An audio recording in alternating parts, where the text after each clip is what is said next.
मुरली अमृत की धारा है धारा, जो देती दुखों से किनारा। मुरली अमृत की धारा है धारा, जो देती दुखों से किनारा। भूले जीवन में हो जाए शिव बाबा मुरली में समझाए।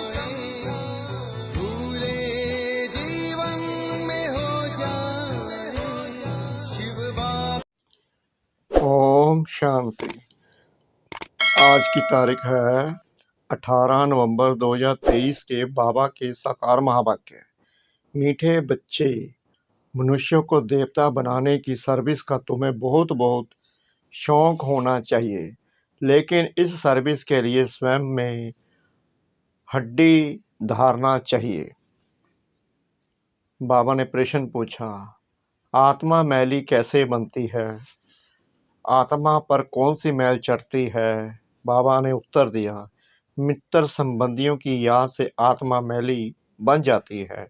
पहले नंबर का किचड़ा है देह अभिमान का, फिर लोभ मोह का किचड़ा शुरू होता है। यह विकारों की मैल आत्मा पर चढ़ती है, फिर बाप की याद भूल जाती है। सर्विस नहीं कर सकते हैं। गीत तुम्हारे बुलाने को जी चाहता है। तुम्हारे बुलाने को जी चाहता है, जी चाहता है। तुम्हारे बुलाने को जी चाहता है, जी चाहता है। मुकद्दर बनाने को जी चाहता है। ओम शांति। यह गीत बड़ा अच्छा है। बच्चे गारंटी भी करते हैं कि आपका सुन करके फिर यह ज्ञान सुनाने की दिल होती है। याद तो बच्चे करते हैं, यह भी जरूर है कोई याद करते होंगे और मिले भी होंगे। कहा जाता है कोटों में कोई आ करके यह बरसा लेते हैं। अभी तो बुद्धि बहुत विशाल हो गई है। जरूर 5 वर्ष पहले भी बाप राजयोग सिखाने आया होगा। पहले पहले तो यह समझाना है कि नॉलेज किसने सुनाई थी, क्योंकि यही बड़ी भूल है। बाप ने समझाया है, सर्वशास्त्र में शिरोमणि गीता है, भारतवासियों का शास्त्र। सिर्फ मनुष्य ये भूल गए हैं, सर्वशास्त्र में गीता किसने गाई और उससे कौन सा धर्म स्थापन हुआ। बाकी गाते जरूर हैं, हे भगवान आप आओ। भगवान तो जरूर आते ही हैं, नई पावन दुनिया की रचना रचने। दुनिया का ही तो फादर है ना। भगत गाते भी हैं, आप आओ तो सुख मिले या शांति मिले। सुख और शांति दो चीजें हैं। सतयुग में जरूर सुख भी हैं, बाकी सब आत्माएं शांति देश में हैं। यह परिचय देना पड़े। नई दुनिया में नया भारत राम राज्य था, उसमें सुख है, तब तो राम राज्य की महिमा है।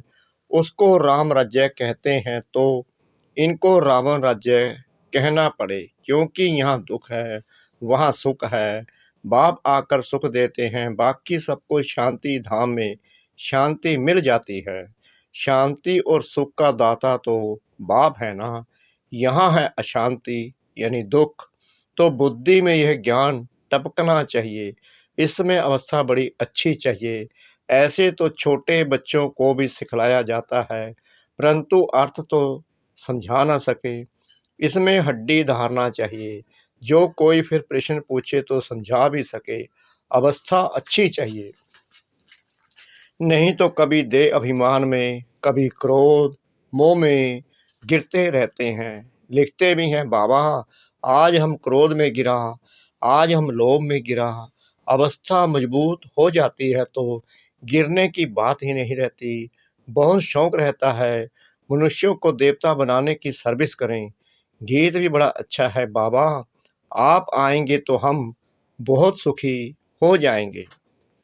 बाप को आना तो जरूर है, नहीं तो पतित सृष्टि को पावन कौन बनाए। श्री कृष्ण तो देहधारी है, उनका वह ब्रह्मा विष्णु शंकर का नाम नहीं ले सकते। गाते भी हैं पतित पावन आओ, तो उनसे पूछना चाहिए यह तुमने किसके लिए कहा। पतित पावन कौन है और वह कब आएगा। पतित पावन वह है, उनको बुलाते हो तो जरूर। यह पतित दुनिया है, पावन दुनिया सत्युग को कहा जाता है। पतित दुनिया पावन कौन बनाएंगे। गीता में भी है बरोबर, भगवान ने ही राजयोग सिखाया और इन विकारों पर ही जीत पाई। काम महाशत्रु है, पूछना पड़ता है कि यह किसने कहा कि मैं राजयोग सिखाता हूँ। काम महाशत्रु है, ये किसने कहा कि मैं सर्वव्यापी हूँ। किस शास्त्र में लिखा हुआ है, किसके लिए कहा जाता है। पतित पावन, क्या पतित पावनी गंगा है या और कोई है। गांधी जी भी कहते थे पतित पावन आओ। गंगा तो हमेशा है ही, वह कोई नई नहीं है। गंगा को तो अविनाशी कहेंगे, बाकी सिर्फ तमोगुणी तत्व बन जाते हैं तो उनमें चंचलता आ जाती है। बाढ़ कर देते हैं, अपना रास्ता छोड़ देते हैं। सतयुग में तो बड़ा रेगुलर सब चलता है, कम जास्ती बारिश आदि नहीं पड़ सकती, वहाँ दुख की बात नहीं। तो बुद्धि में यह रहना चाहिए कि पतित पावन हमारा बाबा ही है। पतित पावन को जब याद करते हैं तो कहते हैं हे भगवान, हे बाबा, यह किसने कहा। आत्मा ने। तुम जानते हो पतित पावन शिव बाबा आया हुआ है। निराकार अक्षर जरूर डालना है, नहीं तो साकार को मान लेते हैं। आत्मा पतित बनी हुई है, यह कह नहीं सकते कि सब ईश्वर है। अहम ब्रह्मसिम या शिवोहम कहना बात एक ही है, लेकिन रचना का मालिक तो एक ही रचता है। भल मनुष्य और कोई लंबा चौड़ा अर्थ करेंगे, हमारी बात तो है ही सेकंड की। सेकंड में बाप का बरसा मिलता है, बाप का बरसा है स्वर्ग की राजाई, उनको जीवन मुक्ति कहा जाता है। यह है जीवन बंद, समझाना चाहिए। बरोबर जब आप आएंगे तो जरूर हमको स्वर्ग का मुक्ति जीवन मुक्ति का बरसा देंगे। तभी लिखते हैं मुक्ति जीवन मुक्ति दाता एक है, यह भी समझाना पड़े। सतयुग में है ही एक आदि सनातन देवी देवता धर्म, वहां दुख का नाम नहीं, वह है ही सुखधाम। सूर्यवंशी राज्य चलता है, फिर त्रेता में है चंद्रवंशी राज्य, फिर द्वापर में ही इस्लामी बुद्धि आएंगे। सारा पाठ नूंदा हुआ है एक बिंदी जैसी आत्मा में, और परमात्मा में कितना पाठ नूंदा हुआ है। शिव के चित्र में भी यह लिखना पड़ता है कि मैं ज्योतिर्लिंगम जितना बड़ा नहीं हूँ, मैं तो स्टार मिसल हूँ। आत्मा भी स्टार है, गाते भी हैं बरकुटी के बीच में चमकता है अजब सितारा, तो वह आत्मा ही ठहरी। मैं भी परम पिता परम आत्मा हूँ, परंतु मैं सुप्रीम पतित पावन हूँ। मेरे गुण अलग हैं, तो गुण भी सब लिखने पड़े। एक तरफ शिव की महिमा, दूसरी तरफ श्री कृष्ण की महिमा, अपोजिट बातें हैं। अक्षर अच्छी रीति लिखना पड़े, जो मनुष्य अच्छी रीति से पढ़कर समझ सके स्वर्ग और नरक, सुख और दुख, चाहे श्री कृष्ण का दिन और रात कहो, चाहे ब्रह्मा का कहो, सुख और दुख कैसे चलता यह तो तुम जानते हो। सूर्यवंशी हैं 16 कला, चंद्रवंशी हैं 14 कला। वह संपूर्ण सतो प्रधान, वह सतो सूर्यवंशी ही फिर चंद्रवंशी बन जाते हैं। सूर्यवंशी फिर त्रेता में आएंगे तो जरूर चंद्रवंशी कुल में जन्म लेंगे, बल राजाई पद लेते हैं। यह बातें बुद्धि में अच्छी रीति बैठानी चाहिए। जो जितना याद में रहेगा, देही अभिमानी होगा तो धारणा होगी, वह सर्विस भी अच्छी करेंगे।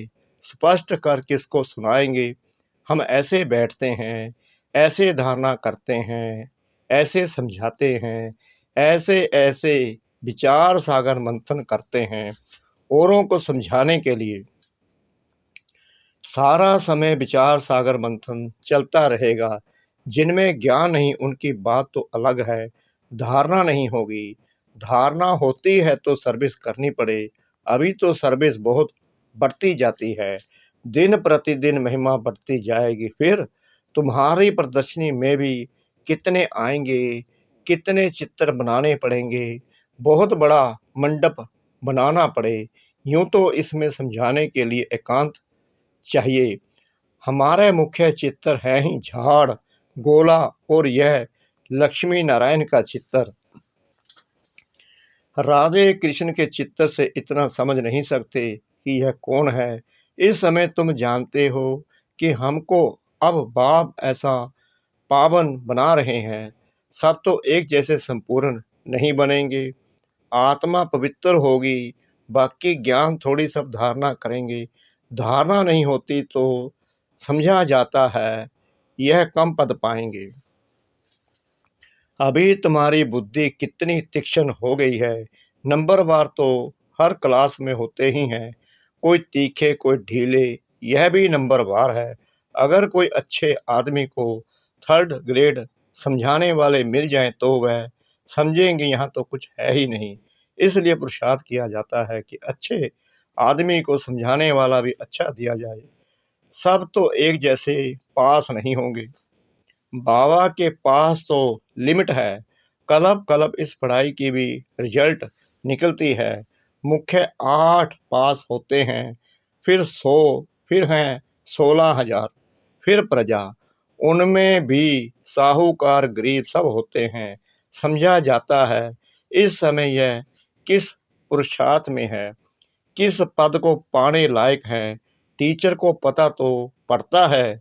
टीचर्स में भी नंबरवार होते हैं। कोई टीचर अच्छा है तो सब खुश हो जाते हैं कि यह पढ़ाते भी अच्छा है, प्यार भी अच्छा करते हैं। छोटे सेंटर को बड़ा तो कोई बड़ा टीचर ही बनाएगा ना। कितना बुद्धि से काम लेना पड़ता है। ज्ञान मार्ग में अति मीठा बनना है। स्वीट तब बनेंगे जब मीठे बाप के साथ पूरा योग होगा तो धारणा भी होगी। ऐसे मीठे बाबा से बहुतों का योग नहीं है, समझते ही नहीं। गृहस्थ व्यवहार में रहते बाप से पूरा योग लगाना है। माया के तूफान तो आएंगे ही।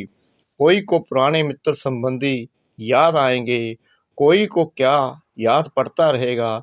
तो मित्र संबंधियों आदि की याद आत्मा को मैला कर देती है। किचड़ा पड़ने से फिर घबरा जाते हैं। इसमें घबराना नहीं है, यह तो माया करेगी। किचड़ा पड़ेगा ही हमारे ऊपर। होली में किचड़ा पड़ता है ना, हम बाबा की याद में रहें तो किचड़ा नहीं रहेगा। बाप को भूले तो पहला नंबर देह अभिमान का किचड़ा पड़ेगा। फिर लोभ मोह आदि सब आएंगे। अपने लिए मेहनत करनी है, कमाई करनी है और फिर आप सामान बनाने की मेहनत करनी है। सेंटर्स पर सर्विस अच्छी होती है। यहाँ आते हैं तो कहते हैं हम जाकर प्रबंध करेंगे, सेंटर खोलेंगे, यहाँ से गए खलास। बाबा खुद भी कह देते हैं तुम ये सब बातें भूल जाएंगे। यहाँ तो भट्टी में रहना पड़े जब तक समझाने लायक हो जाएं। शिव बाबा का तो सबसे मीठा कनेक्शन है ना। समझ सकते हैं किस प्रकार की सर्विस करते हैं। स्थूल सर्विस का इजाफा मिलता अवश्य है। बहुत हड्डी सर्विस करते हैं, परंतु सब्जेक्ट तो है ना। उस पढ़ाई में भी सब्जेक्ट होते हैं तो इस रूहानी पढ़ाई के भी सब्जेक्ट हैं। पहले नंबर की सब्जेक्ट है याद, पीछे पढ़ाई, बाकी सब हैं गुप्त। इस ड्रामा को भी समझना पड़ता है। यह भी कोई को पता नहीं है कि 1250 वर्ष हर एक युग में है। सतयुग कितना समय था, अच्छा वहाँ कौन सा धर्म था, सबसे जास्ती जन्म यहाँ किसके होने चाहिए। बौद्धि इस्लामी आदि इतने जन्म थोड़ी लेंगे, किसकी बुद्धि में यह बातें नहीं हैं। शास्त्रवादियों से पूछना चाहिए कि तुम भगवानुवाद किसको कहते हो। सर्वशास्त्र में शिरोमणि तो गीता है। भारत में पहले पहले तो देवी देवता धर्म था, उनका शास्त्र कौन सा? गीता किसने गाई? श्री कृष्ण भगवानुवाच तो हो न सके। स्थापना और विनाश कराना तो भगवान का ही काम है। श्री कृष्ण भला कब आया? अभी किस रूप में है? शिव बाबा के अपोजिट श्री कृष्ण की महिमा जरूर लिखनी पड़ेगी। शिव है गीता का भगवान, उनसे श्री कृष्ण को पद मिला। श्री कृष्ण के 84 जन्म भी दिखाते हैं, पिछाड़ी में फिर ब्रह्मा का एडॉप्ट चित्र भी दिखाना पड़े। हमारी बुद्धि में जैसे 84 जन्मों की माला पड़ी हुई है, लक्ष्मी नारायण के भी 84 जन्म जरूर दिखाने पड़े। रात को विचार सागर मंथन कर और ख्याल चलाना पड़ता है, सेकंड में जीवन मुक्ति मिलती है। इसके लिए हम क्या लिखें? जीवन मुक्ति माना स्वर्ग में जाना। सो तो जब बाप स्वर्ग कर चेता आए, उनके बच्चे बने, तब स्वर्ग के मालिक बने। सतयुग है पुण्य आत्माओं की दुनिया, यह कलयुग है पाप आत्माओं की दुनिया। वह है निर्विकारी दुनिया, वहाँ माया रावण का राज्य ही नहीं है। फल वहाँ यह सारा ज्ञान नहीं रहता, लेकिन हम आत्मा है, यह शरीर बूढ़ा हुआ, इसको अब छोड़ना है। यह तो ख्यालात रहते हैं ना, यहाँ तो आत्मा का भी ज्ञान कोई में नहीं है। बाप से जीवन मुक्ति का बरसा मिलता है, तो याद भी उनको करना चाहिए ना। बाप फरमान करते हैं मन मना भव। गीता में यह किसने कहा कि मन मना भव? मुझे याद करो और विष्णुपुरी को याद करो, यह कौन कह सकता है? श्री कृष्ण को तो पतित पावन कह न सके। 84 जन्मों का राज भी कोई थोड़ी जानते हैं, तो तुम्हें सबको समझाना चाहिए। तुम इन बातों को समझकर अपना और सबका कल्याण करो तो तुम्हारा मान बहुत होगा। निडर हो, जहां तहां फिरते रहो, तुम हो बहुत गुप्त। फल ड्रेस बदल कर सर्विस करो, चित्तर सदैव पास में हो। अच्छा, मीठे मीठे सिकला दे बच्चों प्रति माता पिता बाप दादा का याद प्यार और गुड मॉर्निंग। रूहानी बाप की रूहानी बच्चों को नमस्ते।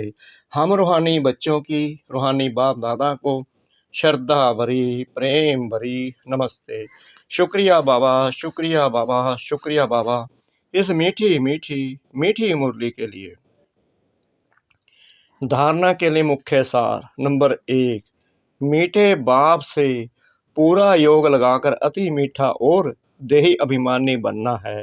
विचार सागर मंथन कर पहले स्वयं धारणा करनी है, फिर दूसरों को समझाना है। नंबर 2, अपनी अवस्था मजबूत बनानी है, निडर बनना है। मनुष्यों को देवता बनाने की सर्विस का शौक रखना है। वरदान, सदा खुशी की खुराक खाने और खिलाने वाले खुशहाल खुश नसीब भव। आप बच्चों के पास सच्चा अविनाशी धन है, इसलिए सबसे साहूकार आप हो। चाहे सूखी रोटी भी खाते हो, लेकिन खुशी की खुराक उस सूखी रोटी में भरी हुई है, उसके आगे कोई खुराक नहीं। सबसे अच्छी खुराक खाने वाले, सुख की रोटी खाने वाले आप हो, इसलिए सदा खुशहाल हो। तो ऐसे खुशहाल रहो जो और भी देखकर खुशहाल हो जाए, तब कहेंगे खुश नसीब आत्माएं। स्लोगन, नॉलेजफुल वह है जिसका एक भी संकल्प व बोल व्यर्थ न जाए। नॉलेजफुल वह है जिसका एक भी संकल्प व बोल व्यर्थ न जाए। ओम शांति।